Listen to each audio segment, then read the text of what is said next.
Good day everyone. My report for today is about parent partnerships. Teachers and parents collaborate in making curriculum decisions tungkol sa learning ng mga bata. In that way, malalaman ni teacher ang strength, weaknesses, expertise, and culture sa bawat estudyante. Kaya napakahalagang malaman natin mga future ECE teachers kung paano makipag-collaborate sa mga parents ng mga estudyante. Para magkaroon ng positive parent partnership, una, viewing parents as the expert on their own child and supporting them with resources. Kailangan nating tanungin yung mga parents kung ano nga ba ang mga weaknesses or strength ng kanilang mga anak. Bigay natin sa mga bata ay appropriate sa kanilang interest. Next is helping parents take responsibility and learn to advocate more effectively for themselves and their children. Kailangan din natin i-encourage yung mga magulang tungkol sa progress at lackings ng kanilang mga anak para maging update din sila para ma-assist nila yung kanilang mga anak sa kanilang bahay. Next is working to understand parents' language and culture, adjusting communication to reflect differences. Yung teacher talaga ang dapat mag-adjust para magkaintindihan sila ng parents. Kung hindi marunong ang parents mag-Tagalog, talaga yung ginagamit niya is yung dialect lang nila, is pwede naman mag-sign language yung teacher or pwedeng magpa-translate dun sa kakilala or pwedeng mag-ano sa Google.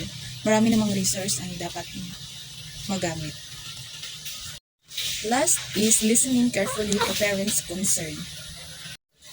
I-value din natin yung concern ng bawat parents kasi iba-iba naman sila ng parenting style ng kanilang mga anak. Lalong-lalo na sa health or sa mga condition ng kanilang anak. Ang behavior ng bata ay nagdidepende yan kung ano ang parenting style ng kanilang magulang.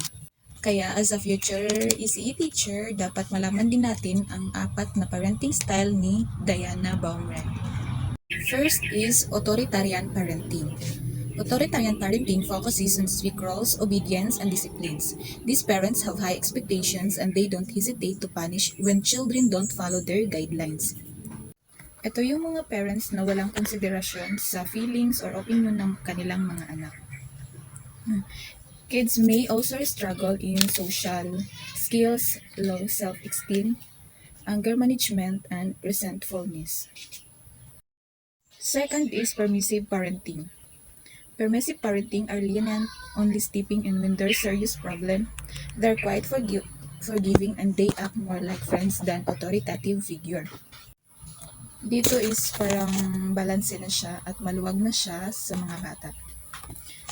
Ginaisip diri as a parents na maka-learn o best ilahang mga anak with little interference from them.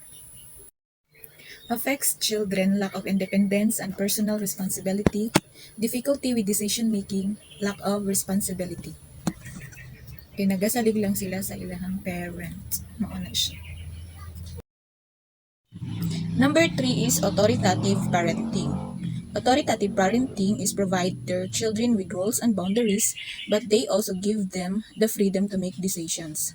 They also use positive discipline, strategies like praise and rewards systems to reinforce positive behavior. Dito, nag-i-effort na si parents para ma-maintain ang positive relationship with their children.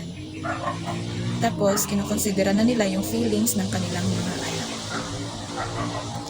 These are the positive outcomes of their children when their parents are authoritative.